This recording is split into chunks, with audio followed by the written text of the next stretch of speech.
Hello, everybody. This is H2O Happydude here, and I am here with some post editing work because I kind of fucked up on the video recording. Now, the audio that was coming through was Goldenboy, but the audio that was being fed to him was not being captured through my OBS.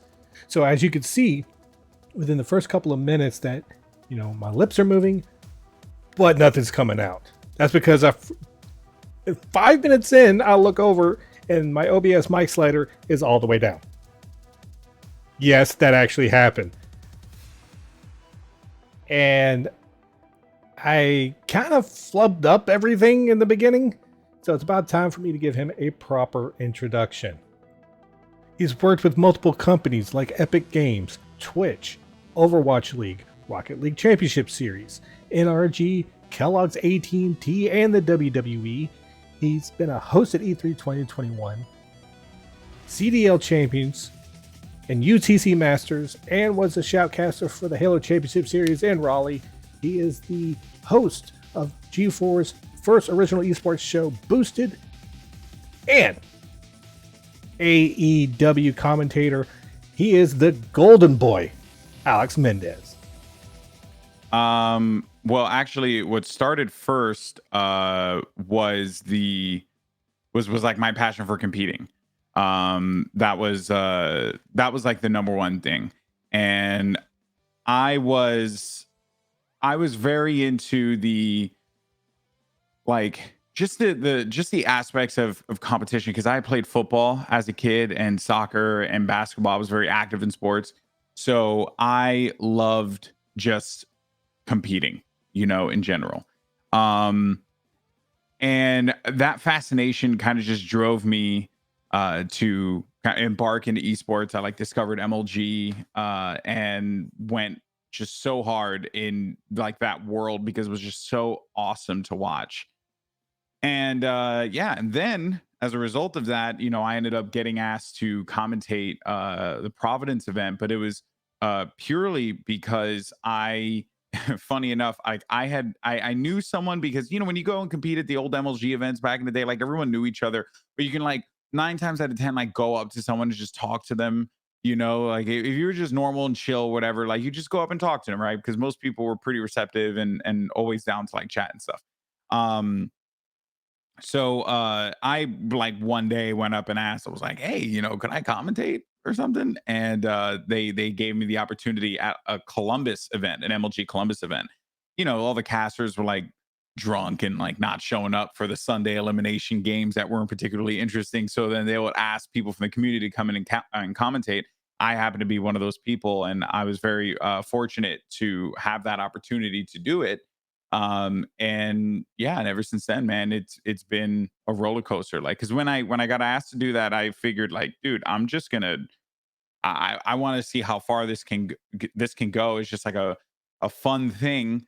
And then I ended up getting hired for it and actually making money off of it. That was like good enough to support me and my family.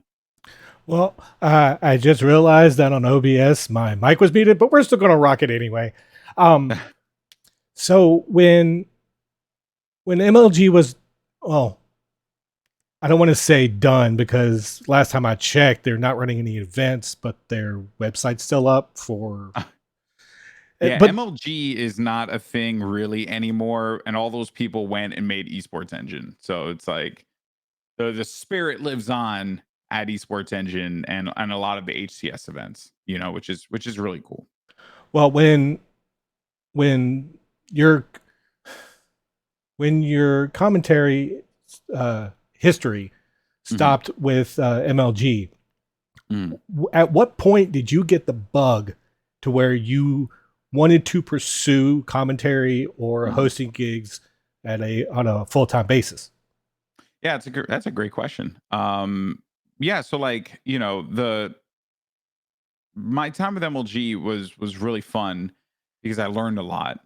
Um, and it really didn't come until like after my stint in Call of Duty came to an end, because what happened was like I was never really getting like opportunities like the way that like, not that I felt like I deserved, but like, I felt I worked hard and I'd earned some stuff, and I had put, a lot of work, few years work into COD.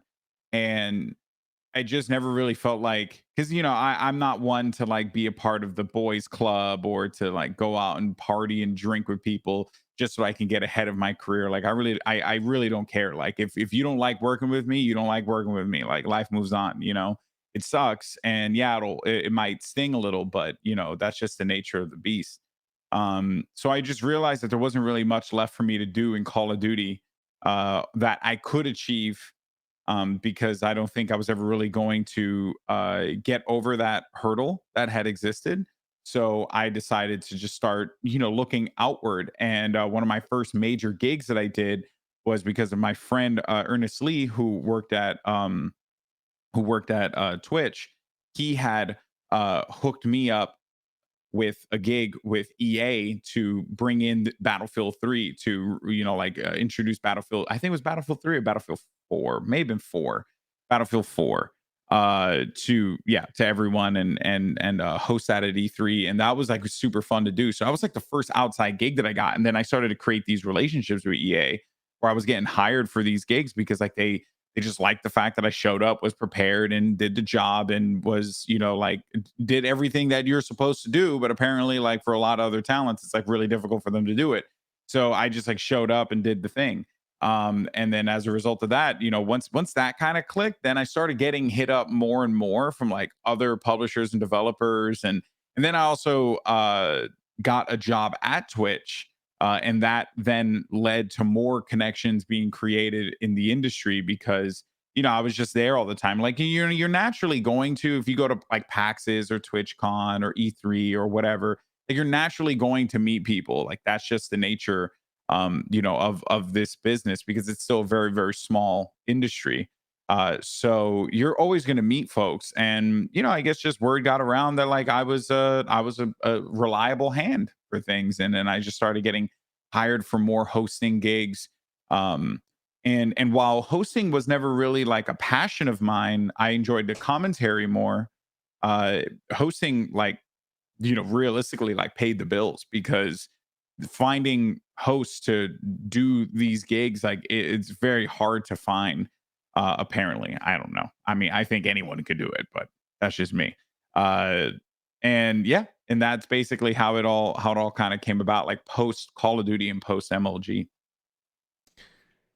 The past 2 years have been rough on damn near everybody. And if you say that it didn't affect you whatsoever, you're lying to yourself. Yeah, But how, like, I saw the Twitter post with the super long rap sheet of crap you did in the past calendar year during the pandemic. yeah. How?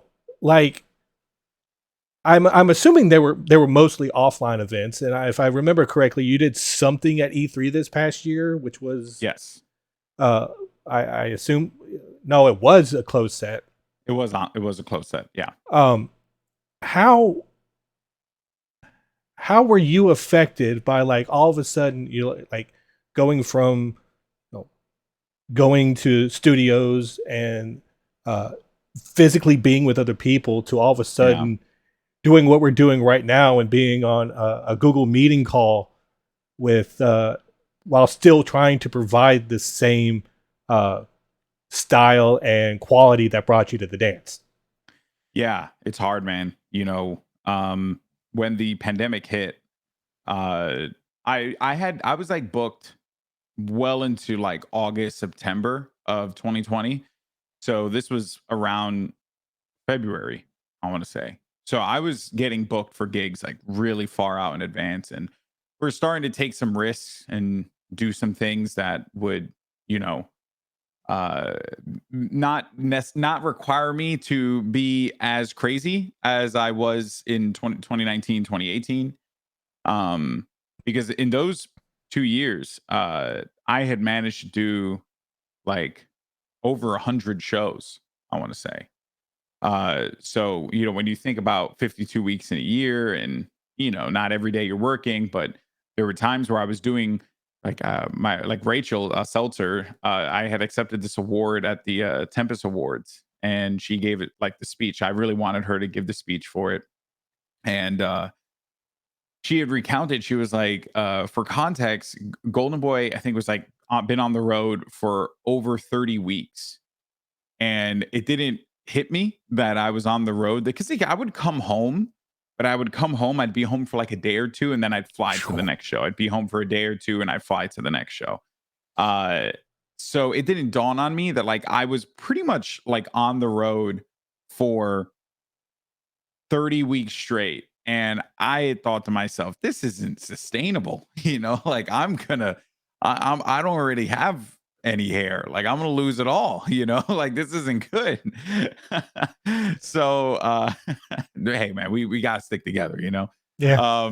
But I was definitely like taken aback by that. So then in 2020, I was like, all right, I'm gonna take more focused work and less gigs, but really try and expand stuff. And then the pandemic hit and then everything got canceled. And I was like, oh God, I don't know what I'm gonna do. Like I was freaking out a little bit.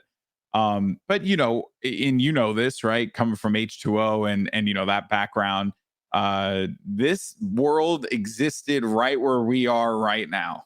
Before there was the Staples Center and Barclays Center and the arenas and the stadiums and the studio shows, before any of that had existed, esports thrived just like this. People, back in the day, grouping up in a Skype call, or now jumping into Discord and just commentating games and stuff like that. Like that has always been a thing. So I think the transition to online, or the reintroduction rather of online, presented a few unique challenges, because now you have these production companies who don't really understand where esports came from. And that's just the honest to God truth. Very few do.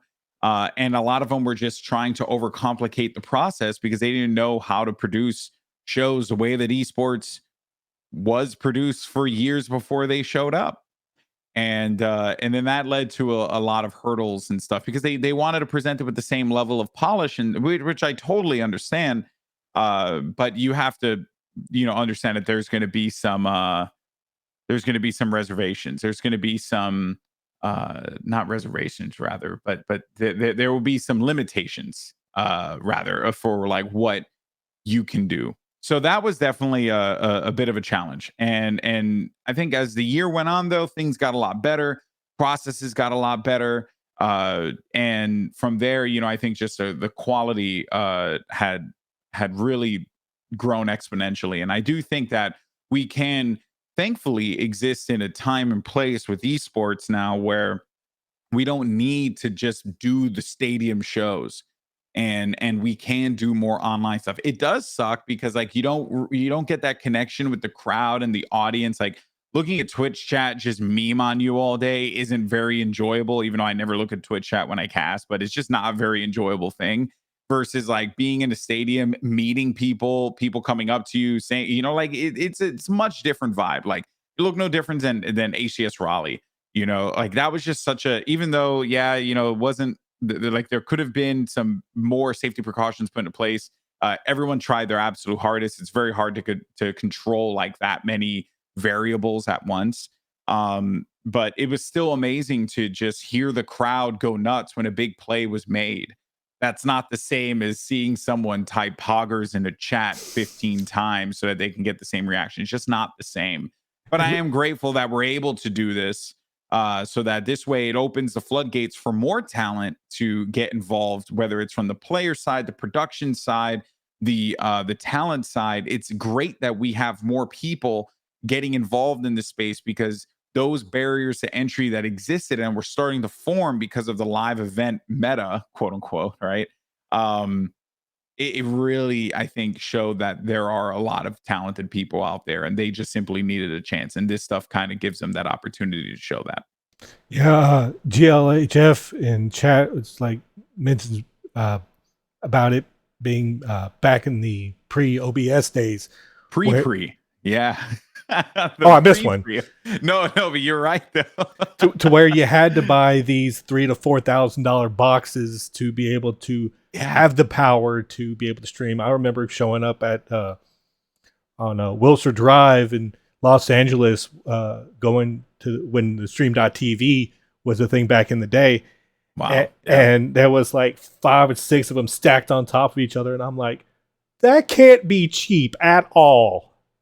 And Yeah. then you take a look at what I'm doing now. It's like I'm using OBS Studio with Photoshop to do the overlays. It's like it makes it a lot easier to produce that content. But when you're these big money developers that are wanting to do all of these live productions, it it hampers kind of where the grassroots of everything came from. Yeah. It really does. It really does. It's the thing that I find so interesting about how far we've come is that I remember do you remember Jason Barbosa? Captain Barbosa back in the day? Yes, Yeah. I So remember. back in the day, right? He was the only dude that had access to a camera, right? Like he had access to a studio level camera. And it was a big hefty boy. It was a big boy camera. And it was like one of the first cameras to take SD cards.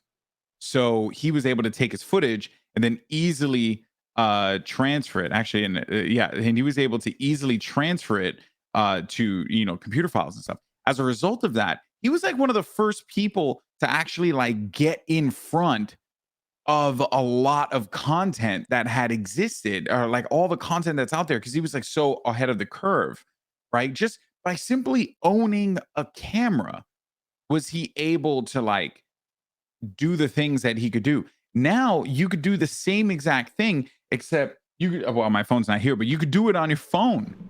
Like we shot yeah, there it is. We shot a thing for G4 where it was like hump day. The joke was hump day. It was like that, Geico commercial.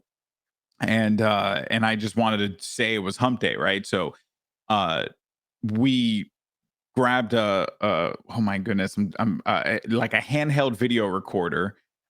We grabbed one of those, right? We had a receiver on it for a wireless lav, put the wireless lav right on here, and then ran around with my phone camera, ran around and filmed the stuff. And the whole time I'm like, bro, this is nuts. How we were able to just do something like this. And back in the day, it was like so hard. Like I remember seeing, because I don't know if you recall, but like there was a point in time where literally live production didn't happen unless Team Spooky did it. Right. Right? Like unless Team Spooky was the guy going and producing the show, live streams didn't happen. The only other people that were able to produce live streams were the old ESL guys, or who were the, forget what they were before. Maybe it was ESEA, I don't remember, or ESA. I'm drawing a blank. Like Craig Levine and those dudes, Right. right? And they were the only ones that were able to like produce live tournaments and events. Like we would try and produce a stream for NJ Halo, and it was impossible because like none of us had the technology. Getting internet was impossible. Like, so you take a lot of these things for granted. And I think that's part of the reason why, like, when we went back to online, it reintroduced my love for just the craft again, because you could see that it was about like putting the best product forward possible. And it's evolved so much since then. But yeah, man, it's really, really fascinating. Do you honestly think that developers like going back to developers producing content, um like we've naturally seen the progression of Yeah. content in general from developers themselves. Like Yeah. you got Epic doing the Fortnite Championship Series, and then you got Rocket League and whatever. But do you think that developers as a whole are just not paying attention to the people watching and absorbing their content? Yeah, I think it's kind of like it's on one end of the spectrum. I think you have a lot of devs that are very much in tune with what their community wants, and that is why I would praise HCS Halo 343 for the way that they're going about their structure. And even though they're having bumps, don't get me wrong, I do applaud their structure because it's literally what their community has been asking for, right? Right. Um, to that same effect, though, right? When you see something like Call of Duty League come around, I remember it was announced and it was a very hype thing because everyone was like really, really pumped about it. Overwatch was in a fairly decent position.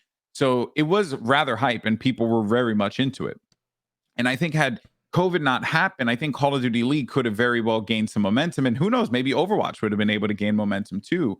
But COVID really affected that. Because again, it kind of goes back to that thing where it's like, the core of all of this started where we are right now. It didn't start in a stadium in Arlington, Texas. It didn't start in, so you have to really embrace what it is that your audience is looking for. That's like a core part of developing a good esport. Besides, most importantly, literally the thing above it all, having just a good game, right? Like that's always going to be the most important part of it because I've played some incredible games, but you're always looking for that perfect blend of game with high popularity, game with great mechanics, game with great watchability. You're always looking for that. And some games don't have it, but still benefit because of the popularity forces it to happen, which is kind of like what occurred with Fortnite. Like the popularity of the game was so much that it was impossible for Epic to ignore that people wanted competition, and I think that they built a system that complemented what their community was looking for, right? Because how else are you supposed to do BRs? Because you go and you look at PUBG and you see how they were doing it, and it's like, oh yeah, the final game's happening, and this random team won, but no, we're gonna ignore that. The winner are these guys because they got more points across all 6 games, and like that's just not very compelling to me. Right. So Epic tried to rectify it as much as possible. I think Apex tried a really cool solution as well. So you have to listen to like what it is that your community wants and what it is that your community is focused on. And when you do that, that's when you find some success, but it's so much more than that, right? And there is no like perfect recipe to create the next great esport. Um, it just depends on who's making it, what type of game it is, and whether or not the appetite for that type of game exists. So you could look at Valorant as a perfect example where like Riot is making it. Riot made a phenomenal esports structure for the LCS and for their League of Legends esports ecosystem. They decided to make a hero based tactical FPS game, recognizing that people did like the hero elements of games like Overwatch and Rainbow Six, while at the same time uh, trying to bring in that Counter-Strike audience that has felt largely ignored, especially in North America by Valve and what's been going on over there. So that is like a unique situation where you have like this recipe that creates what Valorant has now become. But you know, that's not going to happen all the time. So you have to listen to your community. Otherwise, you're going to be, left with a dead game. All right. So that's all the questions that I have is pertaining to uh, your esports in your background. Yeah. So I'm I have been a wrestling fan for almost 30 years, and I want to know exactly, like, as much as you can tell. Yeah. Uh, how the hell did you hook up with AEW? Yeah. Good question. um, yeah. So that story was pretty interesting. Because like my love for pro wrestling has been a very public thing for a very long time. I'm always talking about it, making references when I cast, Subscriber uh, notifications. subscriber notifications. Yeah, yeah. Like some emotes. Like I've been a wrestling fan since I was a kid. So that's never going to change, and still am till this day. Uh, what happened was I was reached out to by my friend Jabali, Alex Jabali, who runs CEO. And CEO is great because I've always told Alex that I wanted to get out there and I wanted to go to CEO. I've always said, I was like, I want to make it happen one day because I'll just show up and do announcements for the top 8 because they do like the pro wrestling introductions. Like if you need to go look at K Brad, Stone Cold Steve Austin entrance. Oh I think it was God. like CEO 2019 or 2018. It was super funny. It was great. It was just like a good vibe, right? And I thought that's just something I want to do because I love fighting games. I'm awful at them, but I love the fighting game community, and I love like the stuff that they do. Um, so Alex Jabali hit me up and he said, "Hey, we've actually been talking to Kenny because Kenny Omega has come out and compete at a few CEO events in the past, and him and Kenny are actually friends."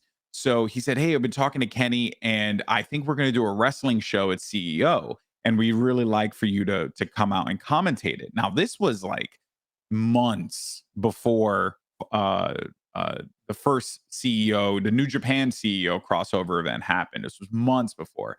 So I was like, dude, that sounds great. I would love to do that. Like I'll make sure that my calendar's open for it. If it does happen, but just let me know if it doesn't, so that this way, if anything else comes up, I can like plan around it. And he was like, yeah, of course. And then we kind of just had silence for a while. And then he came back in and he was like, hey, so this thing's actually going to happen. And we're like 2 months out. And I was like, really? He's like, yeah. Like we're gonna have all the New Japan people come through, and Kenny's gonna bring some friends. We're gonna have local wrestlers. It's gonna be like a full show. And I was like, this is nuts. Like this sounds like super, like really, this is a really big deal. So he says, yeah. We'll see what happens, but yeah, we definitely want you to come in and be our lead commentator for it. I was like, bro, I'm humbled. Thank you so much. So then going into it, I was like worried because I didn't know who I'd be working with and stuff. And then I met Ringe. And Logan Sama.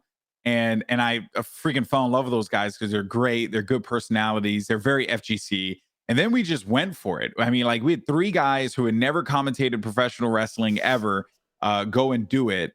And it just so happened that Kenny Omega had just won the IWGP Heavyweight Championship at Wrestle Kingdom. So this was his first appearance as the IWGP Heavyweight Champion, which is like pretty bonkers. And he showed up, and we had him and Kota Ibushi, and I think they went up against Hana. Was it? Oh my gosh, I'm Hold drawing a up. blank on the names right now. But I could find the card for you. Let me see. CEO. Got it. Let's see here. Let's Yeah. race.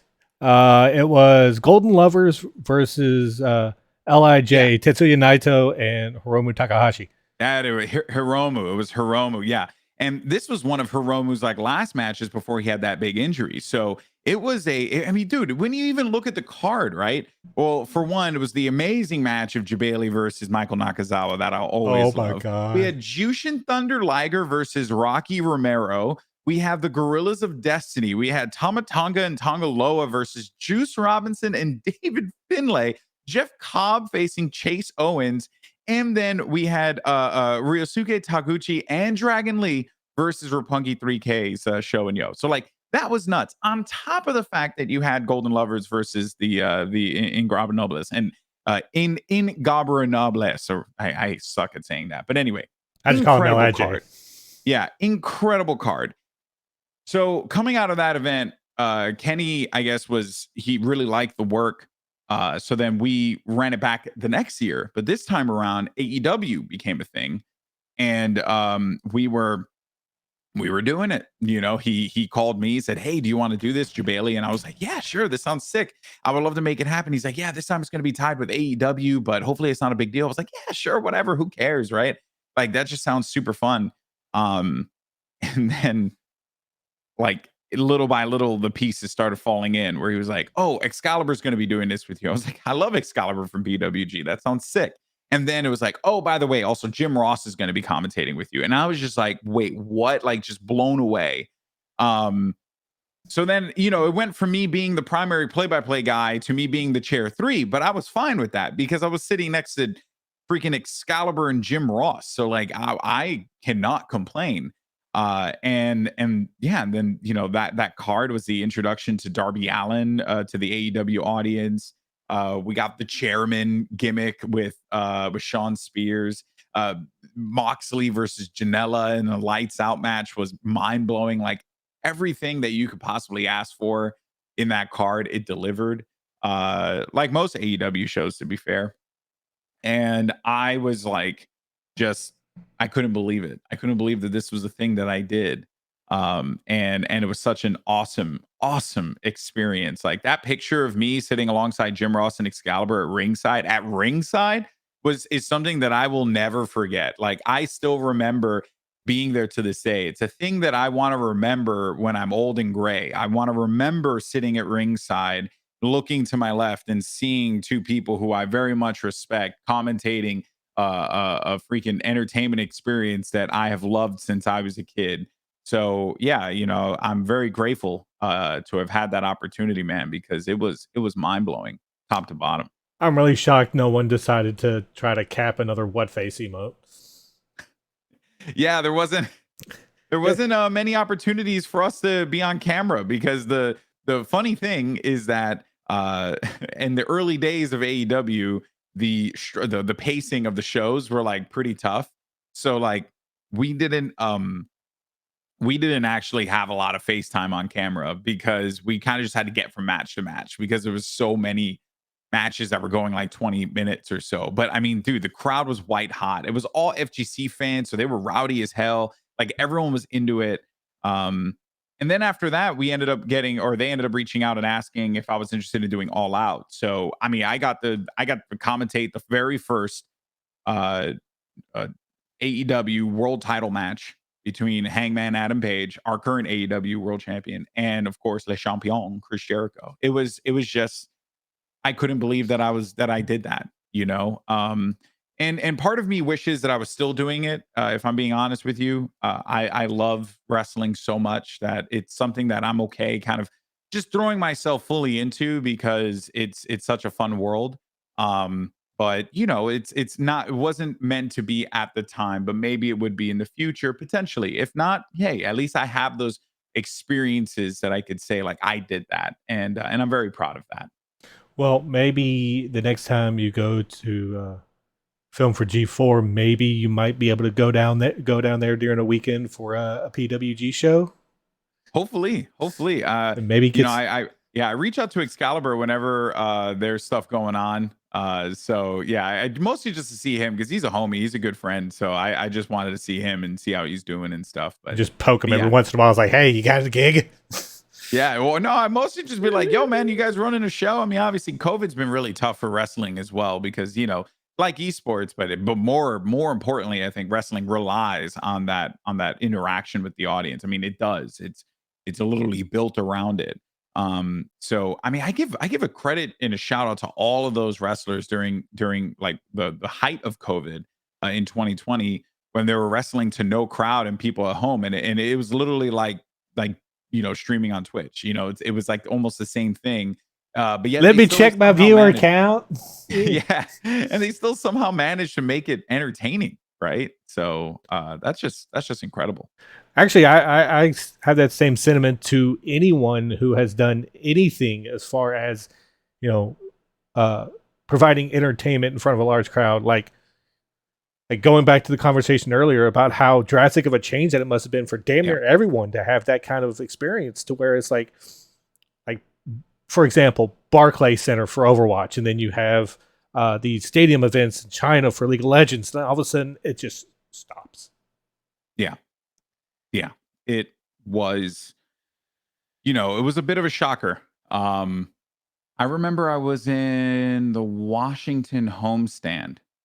I want to say, yeah, it was the Washington homestand, and I saw Brennan Sideshow and Johnny as well. I was with the Foreheads crew, and we were chatting, and Josh, who contrary to popular belief, is a pretty smart guy. Was he pointed out he was just like, hey, by the way, this thing that's happening in China right now is like kind of big, and I could affect us. And then I remember the governor of New York at the time, Andrew Cuomo. He had made a very very famous proclamation. He was like, it's not a matter of if, but when we're going to get hit with this. And he had been saying it for days. And then it finally happened, and it was like, despite the best efforts, it happened because it's New York. And we were the epicenter of freaking everything. Every disaster movie happens in New York, right? So like it was definitely like a bit of a startling thing when it occurred. And I remember him saying that and be like, nah, man, it's just something that's just going to pass. Just like the way that, swine flu or SARS, or, yeah, it impacted a lot of people, but didn't really affect the West nearly as much, didn't affect the US nearly as much. And then, boom, right? It all kind of blew up in our faces. The last event I did before the lockdowns was the Call of Duty LA home series. And it was weird, right? Like I'm like that day getting like on the phone with my manager, like trying to figure out, like, am I getting on this plane to go to LA or not? Like, I don't know what's going on. And then we ended up doing the event, and thankfully, like, I believe no one got sick coming out of it, which is crazy. But still, it was like, well, and also it was still like very fresh, so the virus wasn't really like out there as much as it ended up becoming. But boy, that was scary. And I was walking around the venue and, just unsure, just masked up, and cleaning my hands all over the place and just hoping that, things were good. And you know the event went well, but then after that, I mean, oof, yeah, everything just got canceled. Yeah, one of the things that actually hit me the most was is that AEW was in South Haven, Mississippi, that December of 2019, and we kept on hearing about it on the news and everything. Went to Yeah. SmackDown 2 weeks later. A week after SmackDown, it was like, oh, by the way, COVID's a thing. And I'm just sitting there like I Yeah. have just been sharing the same breathable airspace with a combined like 40,000 people. So it's like, what the hell do I do at this point? Like, Yeah. so it's like paranoia hit, and I quarantined myself for 2 weeks. Yeah. Yeah. So And more of this. yeah, more games, right? Um, It sucked for sure, because you know like me and my wife, for example, like we traveled a lot. We would save our pennies and we'd fly somewhere, and granted, I wasn't like the most enthusiastic about it, because I traveled so much that the last thing I wanted to do as my rest and relaxation was travel more. But when we would get to the places we'd go to, and we've been so fortunate to travel so many places because of her. I was like, yeah, I was like sad that we couldn't do it anymore, but then I was looking forward to just maybe unwinding. And I think that despite, because you had said at the beginning of the show, you were like, you can't get away from it. Like, it affected everyone, right? There's no ifs, ands, or buts about it, but it affected everyone obviously in very different ways, whether it's financially or mentally, physically. Um, so for me, it was a mental effect, where I really did feel like, yeah, I was getting to spend more time with my wife, but then it gave me an opportunity to reflect on what it is that I actually want to do with this with my career, and that's why I decided to take risks and go in different directions and join G4 and things of that nature, because when the opportunity presented itself, like, had I been reached out to about joining G4 like back in 2019, and if things were like actually happening, I probably wouldn't have done it, because I like being in New York, still do, but I do enjoy living in California, but also B, like, I was so set on the gig lifestyle that doing something that had more of a long-term scope just seemed so out of brand for me. Uh, so I was very like unsure, right? Because I turned down the Overwatch League so that I could stay in New York, because they refused to like let me fly in and out. Um, and then eventually, we ended up getting to a point where it did work out, and I was doing it, but like that was a big risk. You right? That was a huge risk, and I didn't know whether or not like that was like the smart call to make at the time. Turns out it was, for me personally. It was, uh, but it was only because like I had worked so much up to that point, and this is an industry. It's a business that is very much like, if, for me at least, sometimes it feels like you if you don't do it, you lose it. Is where I get really worried about, like, if I don't do this gig, will it affect me getting work with this company in the future? Because there's a lot of great, great competition and talent that are out there now. So why would they continue to, keep calling me if I'm too expensive or if I'm unavailable? So it is a very nerve wracking business. And it's one that for the last, like, I would say few weeks, especially, I've been reflecting. It's like, do I want to continue to like worry about this stuff? Would it just make more sense to just go into something or go into business for myself and like, really build something for myself? So, there's just the pandemic kind of just like, it triggered just a lot of changes, I think, for me mentally. So while it sucks that it happened, I'm glad that it gave me that time to be able to reflect on what matters in this world. You mentioned about uh, basically everything alluding to where you are now with G4 and Boosted. I'm just curious on what happened first. Were you hired? Were you brought in first, and Boosted was created after that, or were Mhm. you just brought? Were you brought in, and G4 was like, "Hey, we have this show for you." Yeah, I was brought in. Um, I was brought in first. Boosted came after the fact. Uh, so when I was hired, it was, again, it was really weird because there was like, it was ever changing. Like, I mean, we were supposed to launch like in 2020, and then we were supposed to launch early 2021, and then we were supposed to launch summer of 2021. So everything just kept getting pushed.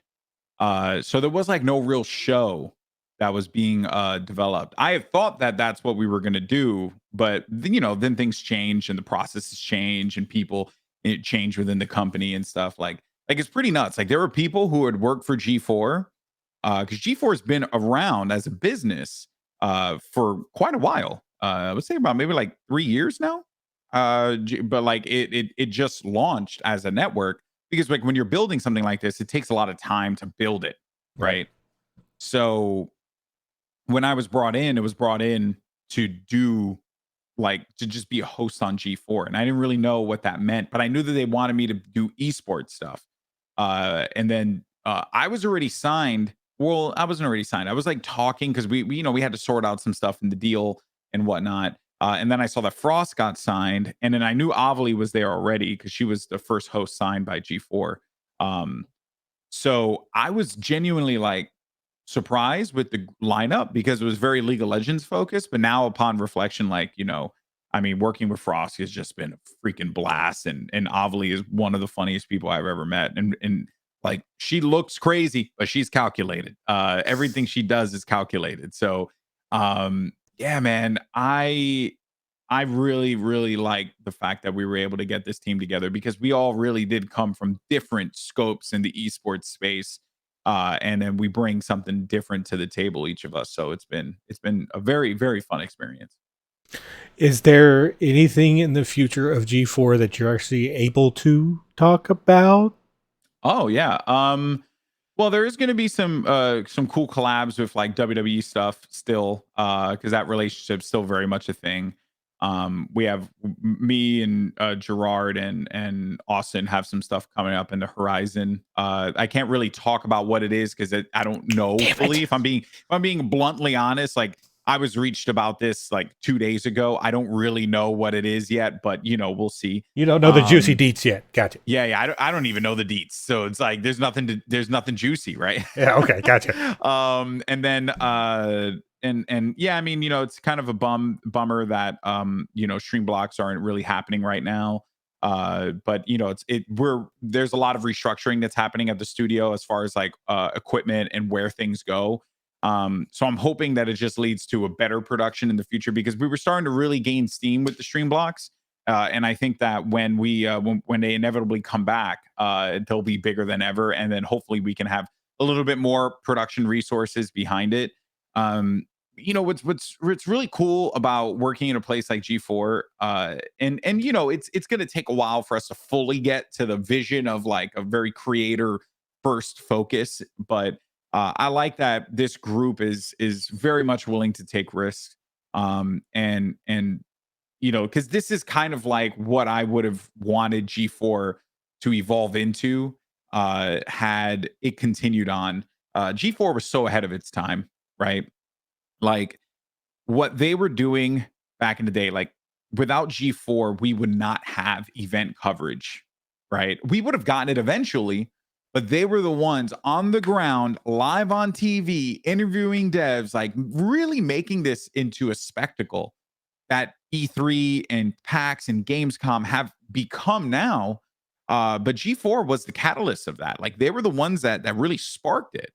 So I like that they want to take risks. I like that, G4 is I wouldn't have heard about Twitter if it wasn't for G4. Would I have heard about it eventually? Sure, because it's like in the zeitgeist now. It's huge, but like I would have not learned about Twitter when I learned about it had it not been for them putting it on a freaking wall and then putting that wall on TV. And that was risky when you really think about it. Like they could have posted anything, but they went for it. So that really is the cool thing about G4 and with the way that gaming has just evolved and pop culture has evolved as well. It is so fascinating that we have this much variety in the space, and that G4 is in a good position to be able to tackle it. We just got to be able to do it a little bit faster. But I do think that that is on everyone's mind. It's about how can we be nimble in this ever evolving digital landscape that just seems to be growing exponentially and growing out of control in some cases. If you were given the book, and make this real quick, we got less than 10 minutes to go. If you were given the book to develop a pilot for G4, what would it be, and who would host it? I would love a show. I would love a nerdy cooking show with Avali and Gina.